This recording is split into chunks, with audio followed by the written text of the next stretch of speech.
Rebecca Minkoff and other large brands can survive the attack of the algorithm. Thanks for the introduction. And as Ole said a bit, I'm based in New York.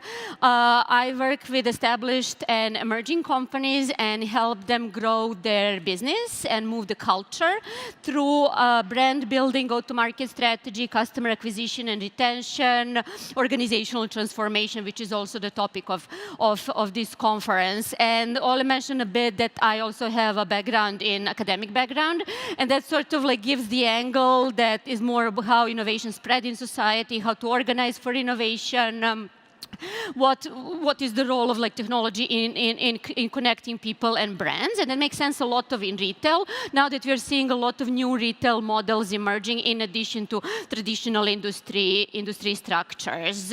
And I'm going to put this coffee down, just sorry.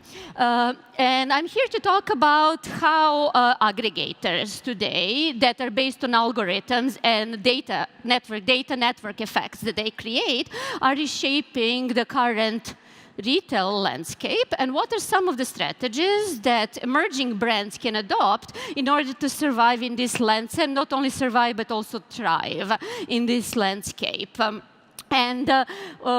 I think I can go to the next slide.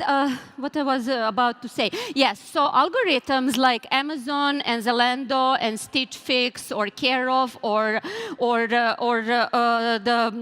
Trunk Club, they're reshaping the behavior of consumers to such extent they're becoming legitimate retail destinations, and not just for basics, for batteries, underwear, and toilet paper. They're becoming destinations for fashion items as well, and that's where the things are becoming more complex. And because the role of the algorithms have in consumers' shopping behaviors to such extent, there is an emerging belief that algorithms are going to replace the role of the brand in a sense, how brands used to help us navigate the abundance of choice and help us make and direct our decisions, as well as serve as markers of quality. So there's some opinions that algorithm is the new brand, and we're going to unpack that. There is a number of ways that algorithms that aggregators and algorithms that are based on can help us direct our shopping decisions. Amazon uses passive personalization among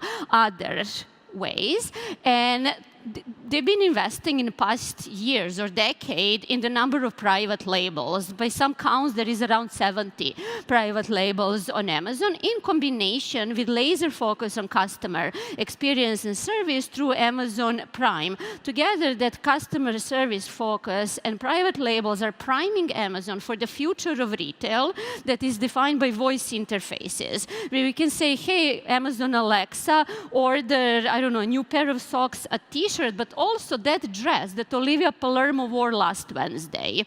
So that is creating this integrated landscape, and you have social feeds combined with your reviews and your recommendations. Stitch Fix is a US-based company, is a wardrobe management service that combines the wisdom of humans together with data in order to provide personalized wardrobe solutions. Stitch Fix is primed to solve the problem of why a customer walked into the store and didn't buy anything. So they believe that they create superior customer experience without any breakages in that experience, just if they combine the another volume of data, the network effects, data network effects that are created when individual person selects their style, assesses what else they have in their wardrobe, say what the sizes are, what colors, what fits they like, and based on that, human stylists can serve thousands of customers when they have style profiles for each, and the algorithms crunches data. So this would be an example of active personalization. Then we have Airbnbs that are matchmaking services. They're scouting the market, and they have 5 million listings. I'm not making this up. They literally have 5 million home listings together with experiences, trails, tracks, all sorts of things, and they sift through all their data in order to increase the likelihood to find insights that are increasing the likelihood that the host is going to accept what the guests offer, and that the guests are going to rate the experience highly. So that's sort of that matchmaking service. Along the way, they find insights like, oh, the length of the stay defines if consumers are going to opt in or opt out for booking a specific property. But then also, if you're saying like deep on the west or the bay of San Francisco, the likelihood that you're going to rent something is much higher because you're not stuck on traffic on different bridges. This particular selection actually freaked me out because last time I actually used Airbnb was back in 2012 in Austin when I rented an apartment from a guy named Phil. It was like a verified bachelor pad, together like mirrors in the bedroom and all of that. But the point is here that all those recommendations are places that I've already been to. I've been in the past year to those places, and when I went to take a screen grab for this presentation, I was like, Airbnb has been paying attention. So that's a creepy one. Then we have Spotify here that uses two ways to do that. One is collaborative filtering, which is like matching different playlists and looking for odd men out that are not at the same playlist and recommending that. Or the other is to build a taste profile, which means like looking at like how different songs, playlists, and artists create genres and micro-genres, and then looking which new songs, artists, and playlists can fit within those genres. And then finally, the king and queen of all algorithms, Facebook and Instagram. We all know like they can make or break brands today, basically. And Instagram in particular is relevant for fashion brands. And what they're doing is they're creating a personalized, unique feeds for each one of us. So me and Michael, we can have the same, we can follow the same accounts, but we're not going to say the same feeds because of those three factors, depending how we interact with the content in those feeds. So for example, in terms of interest, I can interact with wellness, with fashion, with travel content, and I'll see more of that.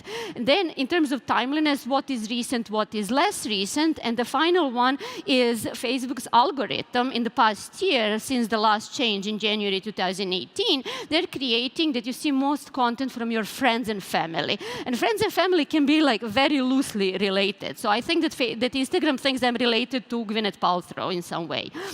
So the amount of content that I'm getting based on tags, direct messages, hashtags, responses, and likes, that all shape how this entire environment is created. So today, our feeds and the internet overall is so much defined by the algorithm that it's really hard to say who is human and who is not. The things have become really blurry. There is a recent New York Times Magazine article that asks how much of the web is fake. Well, it turns out a lot, actually. 60% of all web traffic comes from bots. Some years, that number is even higher.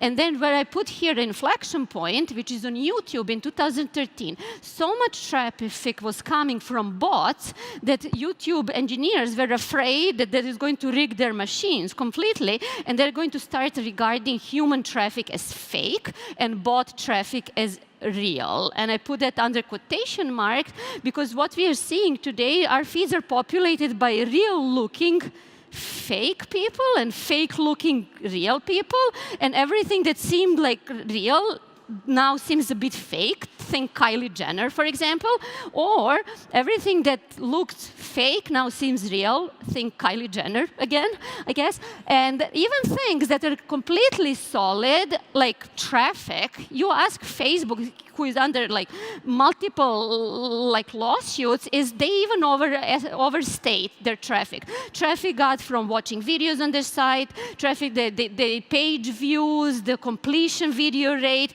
you can't like get a hold of it. And it even gets better. There is a company, beauty company, called Sunday Riley. They created a number of fake accounts in order to post product reviews on Sephora. So there was a leaked email from the employees who were encouraged to create a number of fake profiles and give glowing product reviews. And they were even instructed, humans were instructed to behave like humans. Don't just leave review on Sunday Riley products, leave reviews on others as well, which is like wild. It gets even more wild when you get into CGI computer-generated influencers like a little Michaela, who has one more than 1 million followers. So she's a fake influencer with real influence. But then she got hacked by a Trump troll called Bermuda. The best part is Bermuda demanded I'm going to get you back, your Instagram account, if you admit that you're not real. Best part is Bermuda is also CGI influencer, so that the bot is threatening a bot to admit that the bot is not a bot. It's like insane like that. And then you also have human influencers who are pretending to be influencers. So if I got this correctly, people are buying, high school students are buying, because they're inspired by influencers, everyone wants to be an influencer on Instagram, they're buying products, and they're paying for products and posting them for free in order to appear that brands gave them products for free and paid them to post it. So that's going on, and no wonder that we are like, what's up? And then the final thing that humans want to get in, when we humans want to get on some site, bots are asking us to prove that we are human. They're like, find the traffic sign in these like 9 squares. Like, I always fail on that. Like, I never have any idea. So it's like, even that, like, you can get access to the bot-controlled feed. You need to prove that you're human, and then you fail. So no wonder that, like, in this reality, it has become blurry. What is lost here is not the reality or the truth, but trust. Trusting that people and things are what they represent themselves to be. So the second part of this presentation can be called Revenge of the Humans, if you'd like, or looking at the brands, like what are some of the brands, the next generation of brands that are subverting commodification and building trust brought on by aggregators in order to create sustainable businesses. In some instances, they build a vibrant community of fans, like Glossier does, or high-quality content, like Goop does, or they build themselves around passion and purpose, like Everlane or Reformation do. What unites all of them is that they're not looking for scale. They're looking for high-quality readers, listeners, viewers. So what they lack in scale, they compensate in building trust in relationship with their customers. So the first way to do that is what I call broadly the brand, which also can be called the purpose or the passion. So to hack growth, brands need to hack culture first. And the fastest way to do that is to piggyback on the already existing subculture or community that already exists out there. So those communities are beta testers, fans, and like advocates for a brand's product or service. Patagonia brand has been around enthusiasts around social responsibility. Everlane has been built around enthusiasts about transparency. Supreme has been built around incurable sneakerheads, for example. Compare that to Stitch Fix tagline. If you Google it, it says, pay only for what you keep, which is a statement that can excite precisely no one. So in order to kind of really create a true brand, you need to create a passion or purpose and link yourself very closely to the part of specific subculture. The staying power of brands is not based on proprietary product, acquisition channels, or structural modes. Or should I say, it's not only based on that.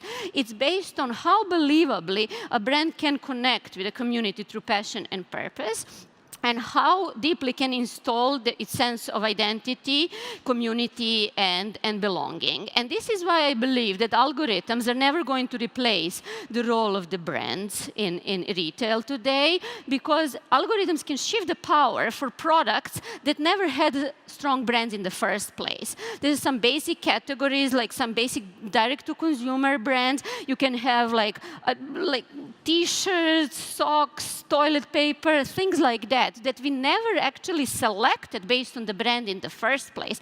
We selected that because of a recommendation. You have to ask what builds a brand in a category. We selected them based on recommendation for someone else, based on placement on the shelf. based on packaging and so on. So the statement should read, algorithm is the new brand for brands, for categories where brands don't matter. So algorithm is new brand for categories where brands don't matter. That's how I see that. The second strategy that brands can adopt to fight that off is to build a community. And the easiest way to build a community is to piggyback on already existing communities that exist out there. And the best brands who are like Glossier, for example, or Away Luggage or Acton Acre hair care brand, they are encouraging interactions between people on their platforms even before any product purchase emerges. So where Glossier is very successful is that it creates social currency as the outcome of the interactions. And that social currency is strong enough that and it's built around product preferences that are exchanged with those consumers, that they gravitate towards that brand even if they're not buying the products. They are buying a lot of products, but it's even like creating a brand and creating community is based on how this social currency is created, distributed, and exchanged. And that should become a core part of the business model. An image here that I included is from Rafa cycling brand. Rafa believes that cycling makes for a better world and created vibrant ecosystem for riders. They created different chapters around the entire world, chapters meaning different Rafa cycling clubs. These are all clubs of enthusiasts passionate about cycling. And before they even buy something, and they do buy a lot of expensive Rafa gear, where the bonding comes really in is through the races, rides, or events that are having in their different stores.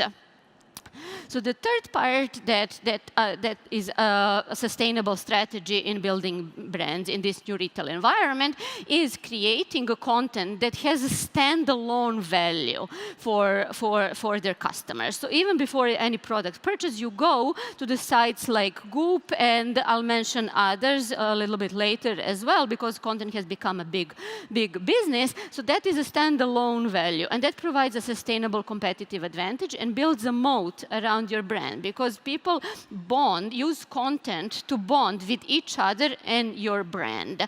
And Goop is an excellent example for that, because the content Goop created serves as a tactic, as a backdrop for contextual commerce, for one. And the second and more important one, it serves as a tool for testing new product ideas. So whatever the group is writing about, if there is a lot of sort of positive feedback, they go on and create a product. And this is not unique only to Goop, because other brands like Casper, for example, they created their own magazine called Woolly. We have magazines that Airbnb has their own magazine, Equinox has their own magazine, so experiential brands also are seeing Away Luggage has their own magazine called Home, which are stories of travelers. Even dating apps are having magazines, or should I say, especially dating apps, because dating stories is something that we can never tire of. The whole idea is to sort of create the ecosystem where people are interacting with the brand even before they buy any product, which is very important in experiential economy now that people are spending more money on experiences than on products. So that the question is, how is a brand going to survive beyond selling products? That's the diversification of business models needs to include those strategies, and not only because of algorithms. Then the fourth one is curation, which I thought about. When you create a network and you create a network effects, you can also have reverse network effects, which means if too many people belong to the same club as you, you don't want to belong to the club where everyone is part of. And I think that a lot of direct-to-consumer brands are suffering from this problem because they have a lot of pressures to scale very quickly. So say, for example, Away Luggage was an example of insider knowledge of a status symbol. Now you look around, everyone has a Away Luggage. You don't want to be part of a club that everyone belongs to. Supreme is really smart in battling this, because under one umbrella brand, they have limited editions and drops. So a lot of people wear the same brand, but very few people have the same product that are having. So when you're looking at and battling reverse network effects and those who are low quality users, the best way is to create some sort of membership club. And the example here I use is Adidas has a creators club. When those who are power users, who are most dedicated on the platform, they have access to exclusive products, events, information, and so on. So the best way is to create like a tiered way, so not everyone can have the same thing, but everyone belongs to the same community. And then finally, across the industries, and I see my time is ticking, across industries, brands are banding up together in order to increase their own cultural relevance, to create collectibles, and to increase their audience markets, their audience sizes. My favorite collaborations come from beauty industry, where Aesop partnered with Luca Guadagnino, art director, to create in Rome their flagship store, or with Iris von Herpern to create I think Atlas ambassadors or something, like a gift set. The whole point here is not just like slap a logo on something else, it's figuring out what else is my audience doing, reading, listening, what they're spending their time on, and what is their cultural context. So who do I need to partner with in order to increase the part of the life that I am, and how do I contribute to their cultural context? And I'm going to just finish at the line of thought that algorithms, for me, are incremental improvement of the traditional retail structures where the core business unit is product purchase. So how traditional retail businesses were monetized maps closely to product purchase as the core action. The modern brands that I mentioned here, product purchase is not core user action. What is consuming content, bonding with the community, having access to influencers, belonging to a club, identifying with some purpose, like socializing and attending events, for example. So undifferentiated and mediocre retail is definitely going to be eaten by algorithms.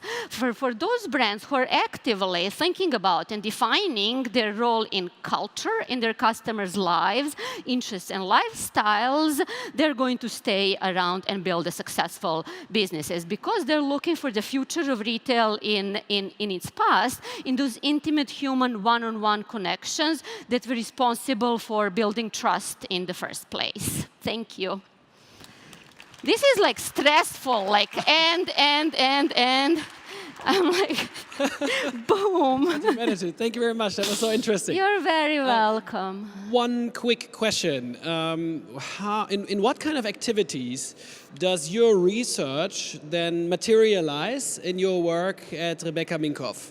So if you talk, for example, about the magazine and about all these things. It's about the content, community collaborations, like all of those activities are part of the both marketing mix, cultural influence mix, brand creative and brand strategy. You need to connect all those things because if you're as a lot of retail brands are very limited in terms of the budget and what can you do in traditional marketing, you do want to stay close to consumers by organically being part of their conversation. So everything I said is actually done in practice. Okay, and can you maybe elaborate a bit on your own purpose that you said that you want to create this platform to empower women? That celebrates multidimensionality of modern women because, like in this environment, it's very popular to jump on the social activism bandwagon. But what a lot of brands are doing, they're like shouting in women, be this, be that, be better, be braver, and we. In contrast to that, you take a step back and say, no, be whoever you are. The whole idea is that you're great because you're multiple things at the same time. That's where your strength is, and because there is a lot of women. So it's more creating a platform where a lot of women can come together and do something. So for other brand managers and marketeers, so you would say it's most important then to step back first, create and write out the purpose of your company, and then start interacting with your consumer and creating brand engagement? Well, I mean, I don't think there is any other way, although I'm proved wrong, but because you have like all those Harvard Business School graduates and they're like, oh, one day I was sitting and I don't know, like looking at the Charles River in Boston and something came up to me. It's not that. They have accelerated class. They see, they crunch the numbers, they see what the white space in the market is, and they're like, I'm going to create a brand like Stitch Fix. That's an example. I'm going to create a brand that there is opportunity in the market, or Function of Beauty, which is a beauty brand. They're like, oh, we're going to do it algorithmically. We're going to create products. products. There is not real passion and purpose. There's someone who is like, I've been doing this for so long, and I want to improve these people's lives, and I want to give back to this world. That's very different approach from that business Excel spreadsheet. This is the business opportunity approach, yeah. Thank you very much, Anna. You're very welcome. Thank you. Thank you.